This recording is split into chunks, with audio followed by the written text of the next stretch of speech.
खां जो आज Islamia inter college ground में जो है धरना प्रदर्शन करना चाहते थे, धरने पर बैठना चाहते थे, लेकिन उनको नहीं बैठने दिया पुलिस प्रशासन ने, क्योंकि उनको इसकी इजाज़त नहीं दी गई थी।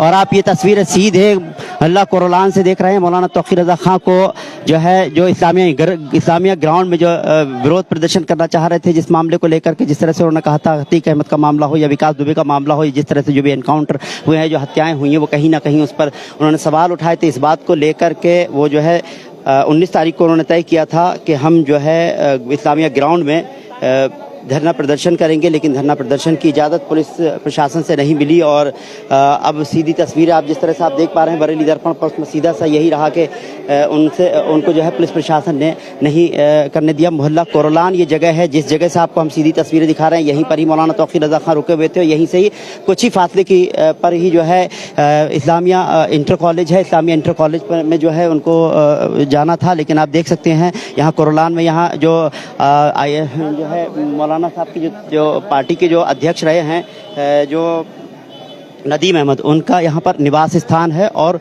उन्हीं के यहाँ पर मौलाना तौक़ीर रज़ा खां रुके हुए थे। लेकिन मौलाना तौक़ीर रज़ा खां को आगे नहीं पुलिस प्रशासन ने जाने दिया, क्योंकि उनको इजाज़त ही नहीं दी गई थी धरना प्रदर्शन की। इस मामले को लेकर सीधी लाइव तस्वीर आप बरेली दर्पण पर देख पा रहे हैं। मोहल्ला कोरोलान ये जगह कहलाता है। यहाँ पर आप देख सकते हैं रैपिड एक्शन फोर्स बरेली की और बाकी जो है उत्तर प्रदेश पुलिस की तैनाती है।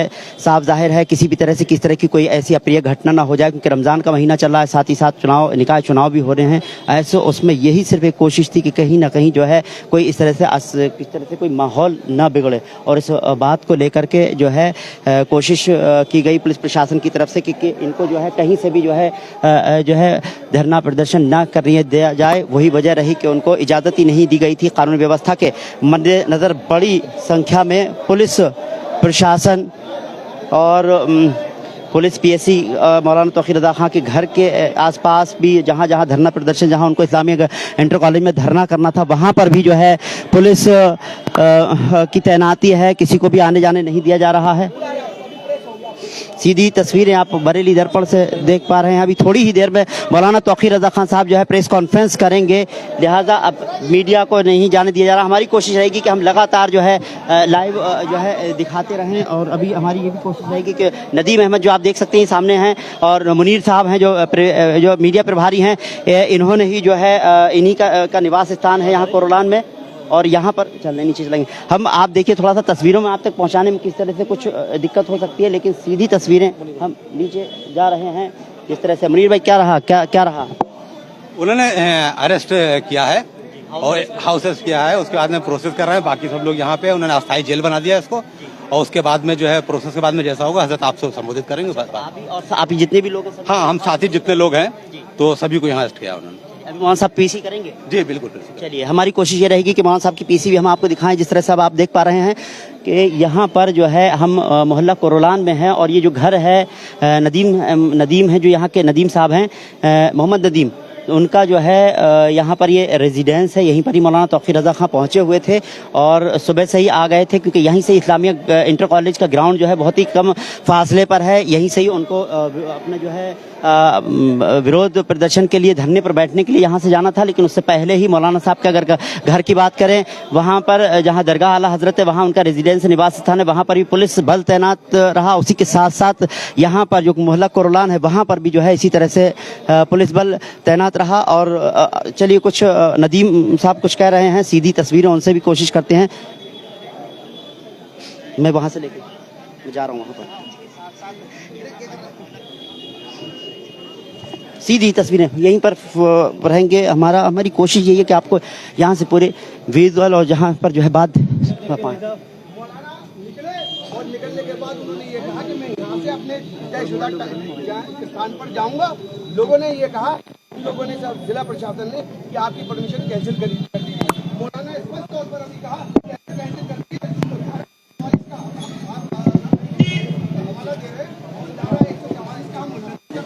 आप हमें जैसे लोकतंत्र में 3 लोगों के साथ ज्यादती की गई थी, उसी तरीके से मौलाना तौक़ीर रज़ा साहब ने कहा हम गिरफ्तारी दे रहे हैं। गिरफ्तारी के अलावा कोई हमारा चारा नहीं। बिल्कुल संविधान है ही नहीं। किन 3 लोगों के साथ नाइंसाफी करें? लोकतंत्र में जिस तरीके से लोगों की इंसानियत के खिलाफ जुडिशियल के साथ हर तरीके से आप देख रहे हैं कैसी क्राइम मची हुई है। कोई फिरोज भाई बाहर से आ गया। हेलो, उन्हें रोका गया, उन्होंने स्पष्ट तौर पर बातें करी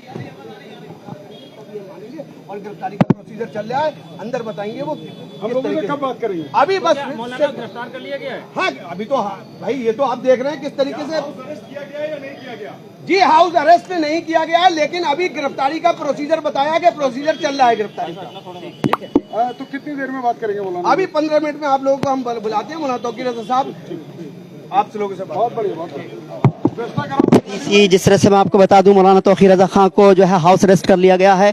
किसी तरह की जो है व्यवस्था जो है, किस तरह का कोई अप्रिय घटना ना हो, किस तरह, क्योंकि रमज़ान का महीना चल रहा है और ऐसे उसमें क्योंकि निकाय चुनाव भी हैं, बहुत सारी चीज़ों को मद्देनज़र रखते हुए इन्होंने जो है धरना प्रदर्शन के लिए जो है परमिशन मांगी थी, वो तो नहीं मिली थी। साथ ही साथ वो यहाँ से जो है अभी जाना चाह रहे थे, मोहल्ला कोरोलान ये जगह है। नदीम अहमद जो अभी बता रहे थे कि उनको हाउस अरेस्ट कर लिया गया है, उन्हीं का निवास स्थान है। यहीं पर एक तरह से कहा जाए मौलाना तौकीर रज़ा खां के लिए, उनके साथ के जो भी लोग हैं उनके लिए अस्थायी जेल के तौर पर ये बना दिया गया है और यहाँ पर ये जो है अभी उनको हाउस अरेस्ट किया गया है। हालांकि नदीम अहमद ने अभी ये बताया कि थोड़ी देर के बाद मौलाना तौकीर रज़ा खां प्रेस कॉन्फ्रेंस करेंगे।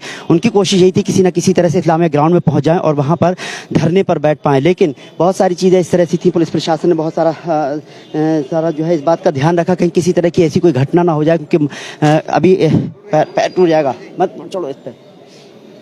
तो यही देख सकते हैं आप, सीओ मैडम भी है यहाँ पर और भी बहुत सारे आला अधिकारी यहाँ पर आए। और मैं बता दूँ आपको, मौलाना तौकीर रज़ा खां के जो निवास स्थान है वहाँ से लेकर के यहाँ कोरोलान में जहाँ मोहम्मद नदीम साहब का यहाँ घर है, जो जिस जगह पर यह है, उनके घर को जो है वो अस्थायी रूप से जेल बना दिया जाए, ये कहा जाए। इनको जो है हाउस अरेस्ट कर लिया गया है। जितने भी उनके साथ जो लोग भी हैं, उनकी पार्टी से जुड़े हुए जो पदाधिकारी हैं, वो सभी जो है वो इस वक्त सभी लोग जो है इस वक्त हाउस अरेस्ट हैं, किसी को भी बाहर नहीं जाने दिया जा रहा है। उसी के साथ साथ मैं आपको बता दूं, यहाँ भारी तादाद में पुलिस बल तैनात है। यहाँ पर मोबाइल कहाँ है आपका?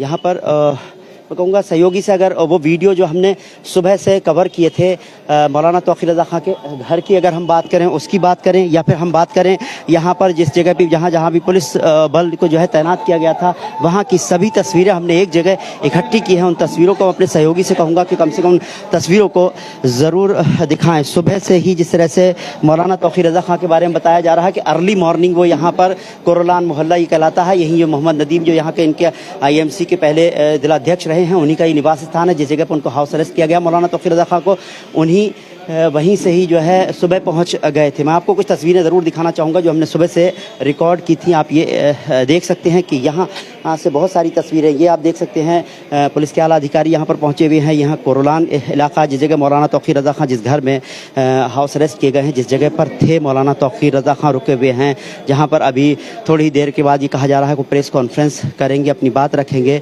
और अभी मोहम्मद नदीम भी आए थे, उन्होंने कहा था पुलिस प्रशासन ने हमको जो है इसकी इजाज़त नहीं दी। जाहिर सी बात है क्योंकि रमज़ान चल रहे हैं, रोज़े चल रहे हैं, साथ ही साथ ईद का वक्त भी है और दूसरी बात यह है कि निकाय चुनाव भी हैं। इसके मद्देनज़र सुरक्षा की दृष्टि से, सुरक्षा को ध्यान में रखते हुए जो है वो ये कहा गया था कि ये पुलिस प्रशासन ने ये माना कि इनको धरने की जो है ऐसी माहौल ऐसा है कि ऐसे उसमें जो है धरने की जो है इजाज़त ना दी जाए। उनको इजाज़त नहीं मिली, बल्कि कहा जाए कि 4 लोगों को नोटिस भी जारी किए गए हैं पुलिस प्रशासन की तरफ से।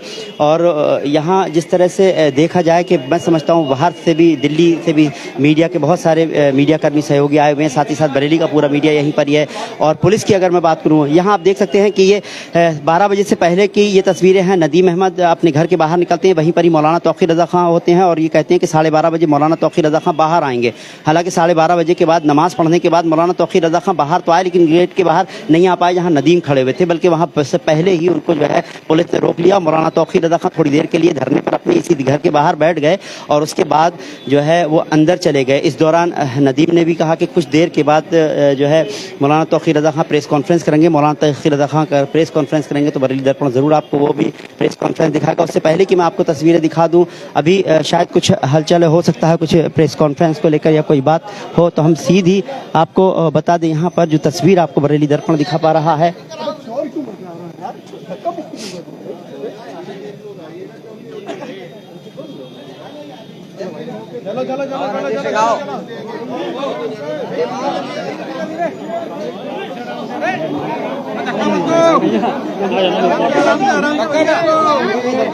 सीधी तस्वीरें आप बरेली दर्पण पर इस वक्त देख पा रहे हैं। अभी मौलाना तौकीर रजा खां प्रेस कॉन्फ्रेंस करेंगे। सभी मीडिया को बुलाया है। सारे मीडिया कर्मी जो है अभी उसी जगह पर प्रेस कॉन्फ्रेंस में जो है शामिल होंगे, जिसमें जो है वो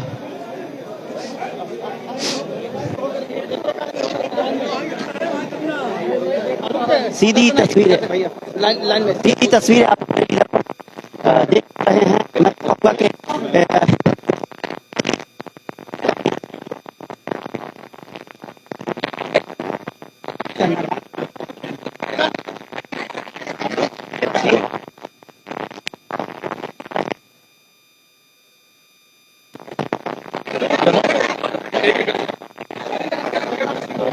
मौलाना तौकीर रजा खां की प्रेस कॉन्फ्रेंस पाएगा और अभी प्रेस कॉन्फ्रेंस होने जा रही है और ये सीधा हम आपको बरेली दर्पण पर इस वक्त यहाँ दिखा रहे हैं। मोहल्ला कोरोलान से तस्वीरें हैं।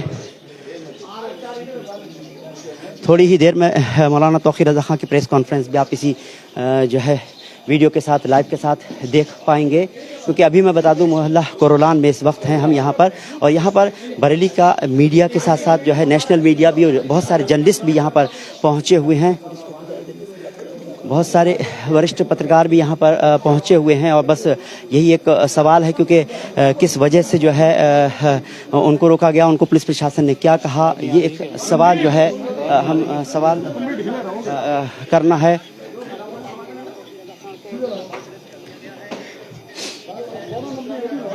मौलाना तौकीर रजा खां साहब आ गए हैं और अब आप सीधी अब हम मौलाना तौकीर रजा खां क्या कहना चाहते हैं अपनी प्रेस कॉन्फ्रेंस में वो ज़रूर हम उनकी सुनेंगे। मौलाना तौकीर रजा खां सीधी तस्वीर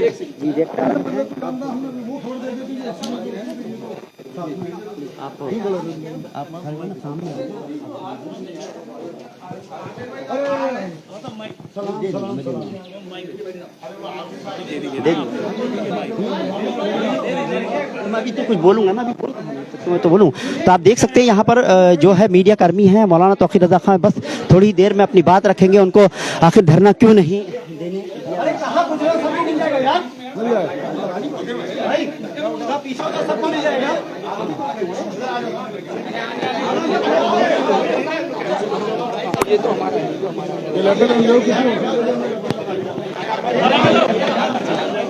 माइक दे दीजिए, पकड़ा दीजिए सामने से, प्लीज।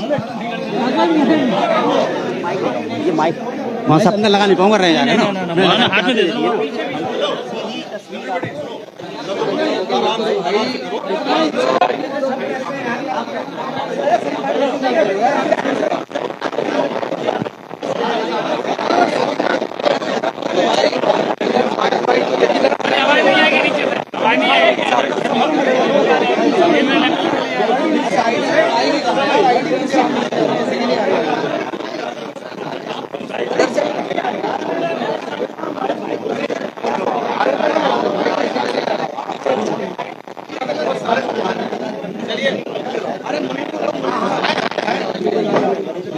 आया हुआ बहुत नीचे कर दिए नदीम भाई, ये बहुत नीचे कर दिया।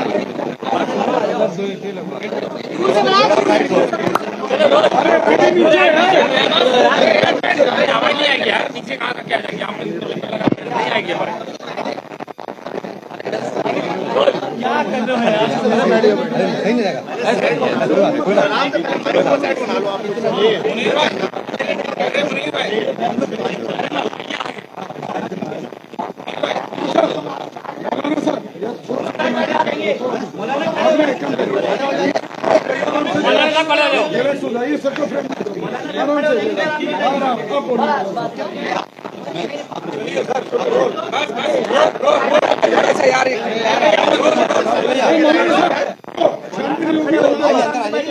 शांति शुरू हो जाएगी। आपने आज 12 बजे इस्लामिया में जाने का ऐलान किया था।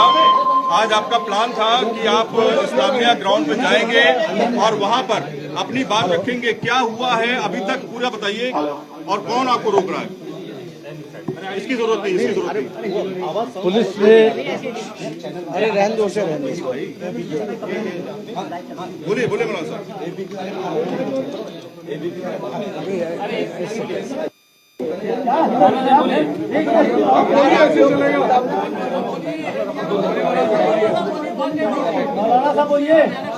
पुलिस ने हमें धरना स्थल तक नहीं पहुंचने दिया, डिटेन कर लिया है बीच में ही बैठे थे और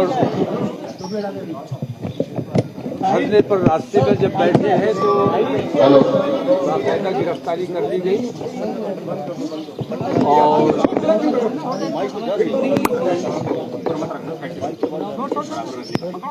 मेरा जो आज का धरना दोबारा से करिए प्लीज, दोबारा शुरू करिए भाई। आईडी अरे मौलाना साहब ऐसे नहीं हो पाएंगे। एक बार मौलाना साहब आज आपको क्या कर रहा है? आप जरा खामोश हो जाओ तभी तो बोले हैं सर। यार एक मिनट, एक एक करके मैं पूछूं सवाल, मैं अब साइलेंट रहिए प्लीज। और साहब आज आप 12 बजे इस्लामिया ग्राउंड पे कार्यक्रम करने जा रहे थे, क्या कार्यक्रम था और पुलिस ने बाहर पैरा लगा के रखा हुआ है, क्या कहना चाहेंगे, पूरी बात बताइए।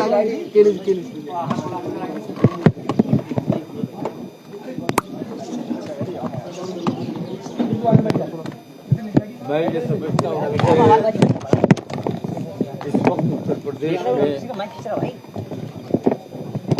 ऐसी मनहूसियत का दौर चल रहा है कि इस वक्त कोई भी अच्छी बात सुनने को तैयार नहीं है, अच्छा काम करने को तैयार नहीं है। और अगर कोई अच्छा काम करना चाहता है या अच्छी बात कहना चाहता है तो उसको बलपूर्वक जबरदस्ती रोक दिया जाता है। और सरकार 144 जबरदस्ती लगाई गई है, कत्ल करवाओ अपने गुंडों से और उसके बाद 144 लगाकर लोगों की जबान पर तालाबंदी करने का काम करो, लोगों को घर से निकलने पर पाबंदी लगा दो। ये अन्याय अब बर्दाश्त नहीं किया जाएगा। हम आज निकले हैं, हमें जबरदस्ती रोका गया है, हमें धरना स्थल तक नहीं पहुंचने दिया गया है, जबकि मैं सिर्फ ये मांग करने जा रहा था। मैं अतीक की हिमायत में नहीं, मैंने पहले भी ये बात कही है कि मैं तमाम जितने मर्डर हुए हैं, तमाम जितने फेक इनकाउंटर हुए हैं, वो विकास दुबे से लेकर आज तक जितनी हत्याएं की गई हैं,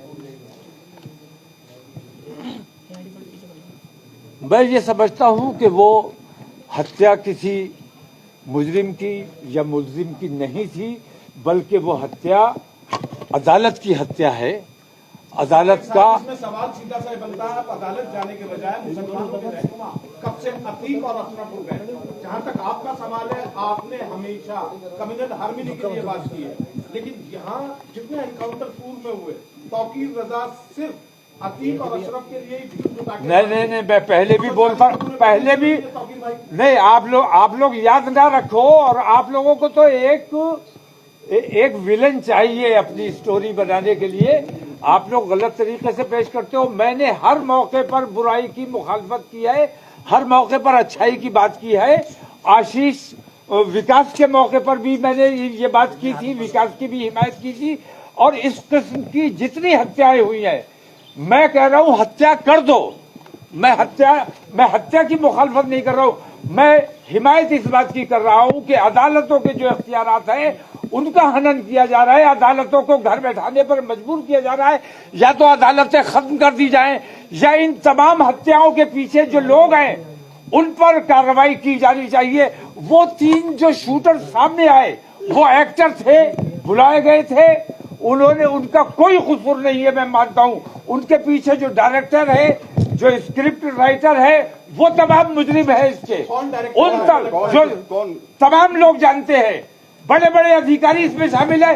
हत्या के मैं अलग ऐलान कहता हूं कि अगर मुख्यमंत्री शामिल नहीं है उसमें, तो उन्होंने कैसे कहा था कि मिट्टी में मिला दिया जाएगा। उन पर भी कार्रवाई बनती है, मुकदमा होना चाहिए। मुकदमे से क्या डरना? अगर तुम साफ हो, सुथरे हो, तो तुम्हें मुकदमे से नहीं डरना चाहिए, इस्तीफा देना चाहिए और मुकदमे का सामना करना चाहिए। आप मुख्यमंत्री पे सवाल उठा रहे हैं। मैं मुख्यमंत्री पे नहीं, मैं ईमानदारी पर सवाल उठा रहा हूँ। उन्होंने कौन सी शपथ ली थी और कौन सा काम कर रहे हैं, ये देखने की जरूरत है। भाई, मेरा सवाल आपकी बात पे है। अगर आप मांग करते हैं कि मुख्यमंत्री पर मुकदमा होना चाहिए, तो तौकीर रजा और उनकी संस्था सुप्रीम कोर्ट में PIL दाखिल करेंगे? नहीं, हमारी वो कार्रवाई चल रही है, हमारी लीगल सेल काम कर रही है, हमारे एडवोकेट वहाँ हैं, वो कार्रवाई चल रही है। अब एक सवाल इसी में, उसके बाद सवाल नहीं करूंगा। अतीक और अशरफ ने जो बेगुनाहों के साथ किया, क्या आप उसको पैरवी करते हैं या उसकी मदद करते हैं? मैं अतीक और अशरफ को जानता ही नहीं, मैं कभी मिला नहीं, कभी देखा नहीं उन्हें बराह रास्त मैंने, लेकिन उनकी जो हरकतें रही हैं, मुझे उनके बारे में कुछ नहीं कहना है। कितना ही बड़ा मुजरिम हो, आतंकवादी हो, कातिल हो, कुछ भी हो, जब मर गया तो तमाम बात खत्म हो गई। अब जो तमाम मीडिया रात दिन उनके कीड़े बीनने में लगा हुआ है, ये अन्याय आप लोगों को बंद करना चाहिए। ये जुल्म है। हत्यारों की बात नहीं कर रहे हो, जिनकी हत्या हो गई उनकी बात की जा रही है, ये अन्याय है। दूसरी बात मैं ये कहना चाहूंगा कि मैं अदालत की हिमायत में, लोकतंत्र की हिमायत में, मैं अपने देश के संविधान की हिमायत में धरने पर बैठा हूं और इंसाफ की बात करना चाहता हूं। जिन लोगों की हत्या कर दी गई, गलत तरीके से की गई है, उसमें भी पुलिस ने पूरे उत्तर प्रदेश की पुलिस को बदनाम करने का काम किया है। उत्तर प्रदेश की पुलिस की अब ये जिम्मेदारी है कि ये जो तुम्हारे माथे पर कलंक लगा है, इसको कैसे धोना है। अगर इसी तरह जुल्म करोगे, अच्छे लोगों को अच्छी बात नहीं करने दोगे, जबरदस्ती रोकोगे, तो प्रयागराज वाला कलंक तुम्हारे माथे पर भी लगेगा। तो तुम योगी की पुलिस नहीं है, आप योगी की पुलिस नहीं है, आप हमारे उत्तर प्रदेश की पुलिस है, आप अंग्रेजों की पुलिस नहीं है, आप हिंदुस्तानियों की पुलिस है। आज तक सरकार ने पुलिस मैनुअल तक नहीं बनाया है। सरकार को पुलिस मैनुअल बनाना चाहिए। पुलिस का गलत इस्तेमाल किया जा रहा है, तमाम एजेंसीज का गलत इस्तेमाल किया जा रहा है, ये गलत इस्तेमाल बंद किया जाना चाहिए। इनका परिवार जो है, इनका परिवार चाहे वो शाइस्ता हो चाहे ना वो, ये लोग भी तो आरोपी हैं। नहीं, मैं एक बात कहता हूँ, बड़े बड़े आतंकवादी होते हैं, बड़े बड़े मुजरिम होते हैं, मुजरिम पकड़ा के घर की खवातीन को कभी मुजरिम नहीं बनाया जाता है, कभी मुजरिम नहीं बनाया जाता है। खवातीन को मुजरिम बनाने का मतलब यह है कि आपको उस खानदान से दुश्मनी है, आप उस खानदान को तबाह करना चाहते हैं। दूसरी बात ये कि हमारे यहाँ शरीयत के मुताबिक जिसका शौहर कत्ल हो जाता है या फौत हो जाता है, वो इद्दत पर औरत रहती है। कब्रिस्तान जाने का हमारे यहाँ रिवाज नहीं है। तो ये कहा गया कि वो इज्जत इसलिए कब्रिस्तान नहीं आई क्योंकि वो वांटेड है। एक तो वांटेड है इज्जत, एक लेडी, एक खातून शाइस्ता, एक तो उसको मुल्जिम बनाया गया है, मैं इसका विरोध करता हूँ। दूसरी बात ये कि वो इस वक्त कब्रिस्तान इसलिए नहीं आई कि 4 महीने 10 दिन की इज्जत हमारे यहाँ होती है जिसका शौहर खत्म हो जाता है। तो अतीक और अशरफ उन दोनों की बीवियां, मेरा ख्याल ये है कि वो इज्जत में होंगी। और मैं दर्दमंदाना अपील ये करता हूँ कि उनके साथ उनकी तलाश है, आपको ठीक है, आप तलाश कीजिए, लेकिन अगर वो मिल जाती हैं तो उनको बेपर्दा मत कीजिए। जिस घर में वो इज्जत में बैठी हैं उसी घर में उनको बैठे रहना दिया जाए और उनको हाउस अरेस्ट रखा जाए जब तक उनकी इज्जत पूरी ना हो जाए। एक टेक्निकल सवाल ले लेते हैं। देखिए, अभी तीनों को अरेस्ट किया गया है, जांच चल रही है, जांच एजेंसियां जांच कर रही हैं, तमाम तरह की SIT गठित हो चुकी है, तीनों आरोपी अंदर हैं। सुन लीजिए पूरी बात सुनिए।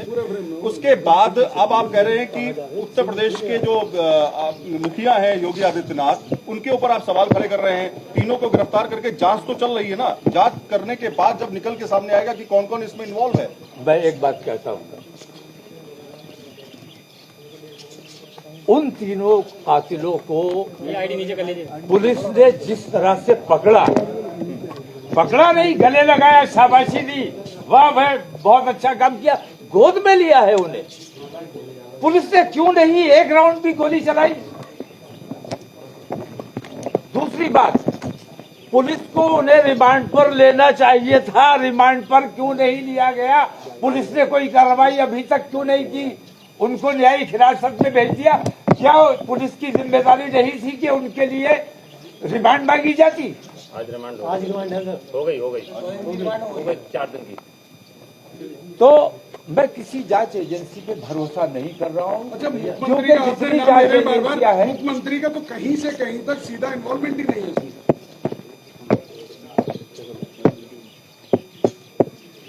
इसमें ईमानदाराना अगर जांच होगी, और मैं कहता हूं कि कोई ईमानदाराना जांच नहीं होगी, जांच वो होगी जो बताया जाएगा, जो कहा जाएगा, जो वो जांच हो जाएगी। मैं किसी जांच पर कोई भरोसा करने के लिए तैयार नहीं हूं। पार्टी का कोई स्पेशल जांच कराया जाएगा? स्पेशल आप मंडल जांच मानोगे, किसी की जांच अगर होनी है, मैं कहता हूं हेमंत करकरे की मौत की जांच होनी चाहिए थी।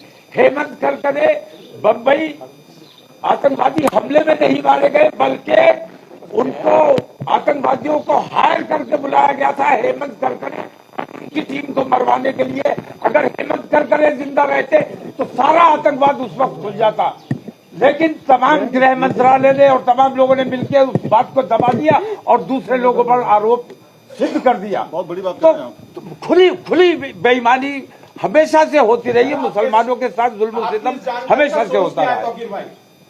जानकारी के सोर्स तो आपके पास मुझसे ज्यादा है, लेकिन आप सवाल ऐसे करते हो जांच का।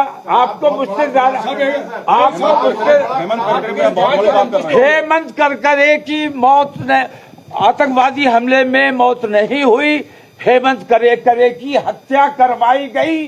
और हेमंत करकरे की हत्या अगर न हुई होती तो आज जो सरकार में बैठे हुए ये तमाम के तमाम लोग जेल में होते। तो हेमंत करकरे और मैं अपने इस बयान के लिए मैं भी जेल जाने को तैयार हूं, क्योंकि अच्छी बात और सच्ची बात न कोई सुनने वाला है न कोई मानने वाला। आप किस जांच से संतुष्ट होंगे? आप किस जांच पे भरोसा करेंगे? जो आप कह रहे हैं भाई कोई तो जांच होगी, कोई तो जांच के बिना ऐसे किसी को आरोपी कैसे सुप्रीम कोर्ट से जांच चाहिए, और रिटायर्ड जजेस से नहीं होनी चाहिए। ये जो इन्होंने जांच कमेटी बना दी है, ये वक्त गुजारी के लिए थोड़े दिन के बाद जैसा ये चाहेंगे वैसे लिखकर दे दिया जाएगा, इसका कोई मतलब नहीं। लेकिन मेरी मांग पर मुख्यमंत्री को भी आरोपी बनाया जाना चाहिए, क्योंकि वो आरोप के घेरे में आते हैं।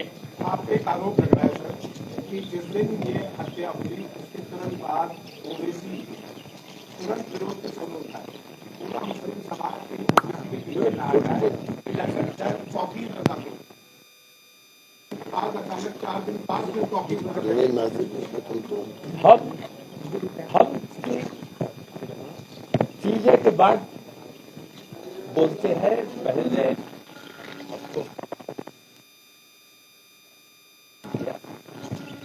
बात करते हैं, और हमारी अपील है कि शाइस्ता के साथ थोड़ा नर्म रवैया रखा जाए, मीडिया को भी नर्म रवैया रखना चाहिए, और उत्तर प्रदेश पुलिस को भी थोड़ा नर्म रवैया रखना चाहिए। उसकी इज्जत को नुकसान न पहुंचाया जाए। जो शरई उस पर पाबंदी है उसको शरीयत के मुताबिक अपना काम कर रहे हैं। जनब पे भी है, जनब भी आरोपी है सिर्फ की वजह। ठीक है आप जिसे चाहो आरोपी बना दो, आपके पास कलम है। मैं अरेस्ट बैठा हुआ हूँ। तो आपकी आज अगर बात करें, आप क्यों धरना देना चाहते थे? नटशेल में एक ही बार में छोटे में बताइए, क्यों धरना देना चाहते थे, क्या मांगे? मैं कितनी बार कहा, मैं अदालत की हिमायत में, अदालतों की हत्या की जा रही है।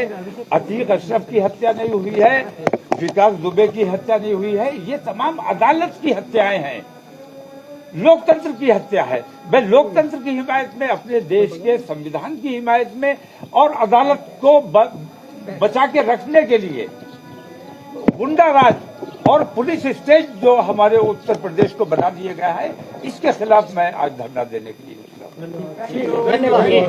सर मैं क्या था